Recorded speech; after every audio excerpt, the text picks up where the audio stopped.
So at the bottom of the deck, you have the Four of Swords. And this is my give yourself a break card.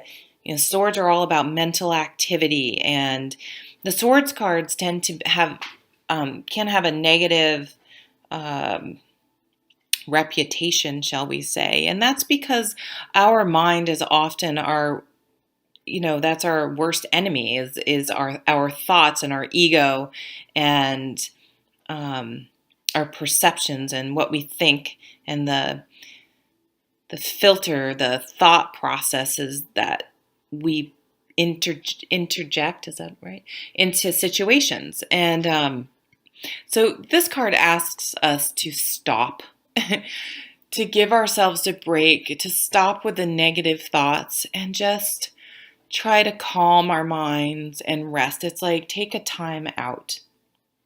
Take a time out from the negativity, from the negative thoughts.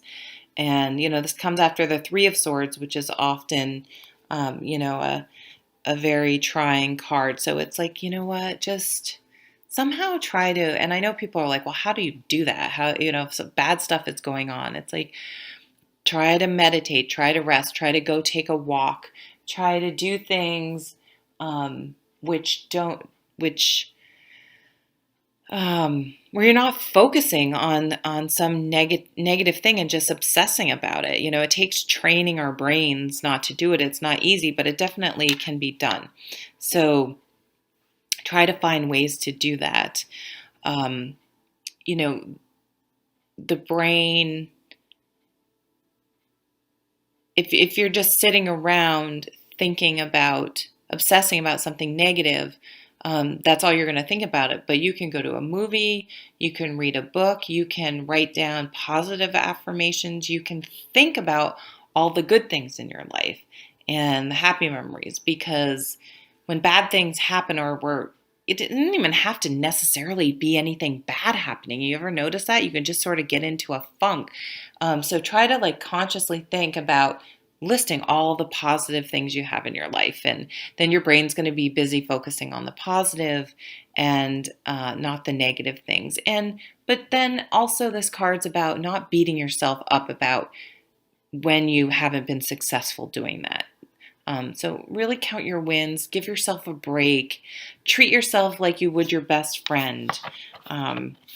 Think, okay, if this was happening to my best friend, would I think she was an idiot, or would I tell her to be nice to herself and give her or himself a break? Oh, and then we have the Ace of Wands. So, and I think within doing that, with changing your thought pattern, you're going to have sort of this inspiration, this motivation, this passionate, exciting idea that's going to come from training your brain to sort of, if your brain's cluttered thinking about negative things or worrying, you're not going to have time for all your creative, inspiring, motivating, exciting things to come into your life. So, this wand is clearing away the clouds and bringing in light and brightness and energy and purpose and motivation and growth. So it's going to allow for new growth. And you have the Five of Wands. So I see the Five of Wands. This is a card about competition. So competition can either be friendly or not so friendly. So, for example, I use this example. If you are a runner and on the weekends you like to do 5Ks, you're doing that for fun. You're not, if I don't beat this person, it's going to be devastating to my life. You're usually going against your own time, and it helps keep you motivated through the week or the weeks in between to keep your training going. So it's something, it's a competition that's friendly and motivating.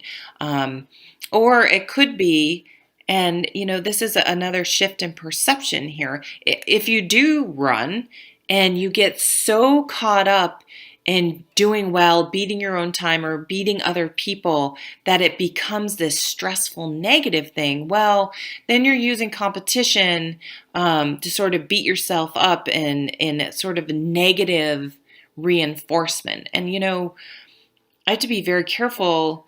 I realize that I do tend with my child that I do negative reinforcement instead of positive encouragement to try to change behaviors. And it's just so ingrained in us as a society. So just think about, how are you motivating yourself? And as you go through the wands cards, you have this exciting idea that you're starting. The hard part about with the wands cards is keeping up your motivation.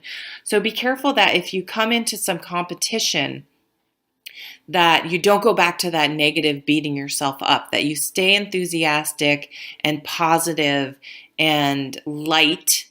And so you can see the clouds are sort of starting to come back in a little bit. But, keep your wand up, keep your enthusiasm up. Don't let other people get you down, and keep going forward. We have to be our own cheerleaders. And then we have the Page of Cups. So pages are about messages and cups are about emotions. So there's going to be a message, a new beginning in emotions. You're gonna start to feel better as you go through the month if you consciously try to change your thought patterns from trying to motivate yourself through negativity and blaming and shaming and going over negative things, and to counting our wins and being our own cheerleaders, and motivating ourselves and giving ourselves a break and allowing positive thoughts that will bring in creativity. And then as we start to be more creative, don't let those negative thoughts creep back in. And as we keep working on this and continue to give ourselves a break and peace and quiet and reflective meditative time, it's going to usher in the beginning of a new way we feel about things, in a positive way, new emotional fulfillment and a change in our emotions. We're going to start to notice that we bring in more positive feelings from the outside as well, because we're going to be putting out more positivity, and that's going to come back to us, that law of attraction. And in a way, I don't think it's that we're actually getting more positive things than we were. It's just that we're noticing them and we're open to them. I mean, I think that's really the key, is, appreciating the things. And so if we're focused on the positive things instead of the negative things, we're going to actually notice the positive things in our lives that was probably there the whole time. We're just being negative Nellies, and criticizing ourselves. Take care.